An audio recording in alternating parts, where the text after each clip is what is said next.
Fermer la zone de pêche au large de Gaza, c'est un coup dur pour les Palestiniens. D'ailleurs, Israël le sait.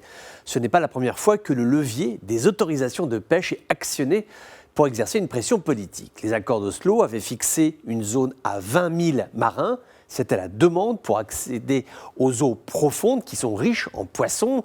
En 2006, quand le Hamas a remporté les élections législatives, Tel Aviv a décidé de réduire la zone de pêche jusqu'à 6 000 marins, donc moins d'espace maritime, moins de poissons, des prises de taille plus petite, résultat, moins de bénéfices. Quand Israël décide de réduire la zone de pêche, ce n'est pas sans conséquence. C'est un geste fort en réponse à la recrudescence de tirs de roquettes de factions à Gaza.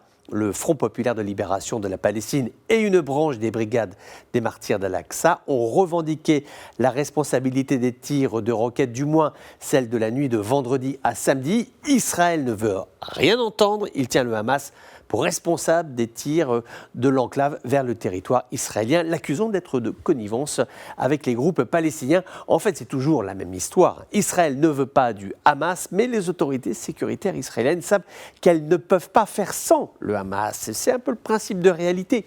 Ils sont là. Ils existent, ils ont une base populaire, une administration des forces armées. Après, on peut en penser ce que l'on en veut, mais le Hamas est une réalité.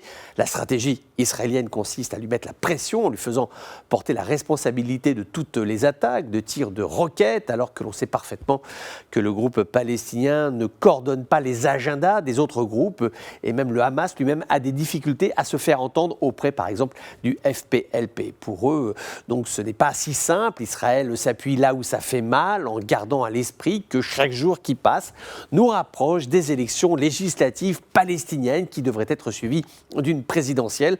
Pour Tel Aviv, le schéma du pire serait un raz-de-marée du Hamas, puis une présidentielle où ils ne se présenteront pas, ils ne présenteront pas de candidat, mais qui pourrait aboutir à une autorité palestinienne affaiblie au sortir des urnes. Aujourd'hui, tout ce qui concourt à l'affaiblissement du Hamas est bon à prendre. Fermer des zones de pêche, c'est cette vieille ficelle qui consiste à essayer de retourner la population civile contre le groupe qui les dirige, en l'occurrence le Hamas, en tout cas créer une tension qui les affaiblisse, la faute lui revenant puisqu'il n'a pas su empêcher les tirs de roquettes. C'est tout le sens actuel de la stratégie israélienne.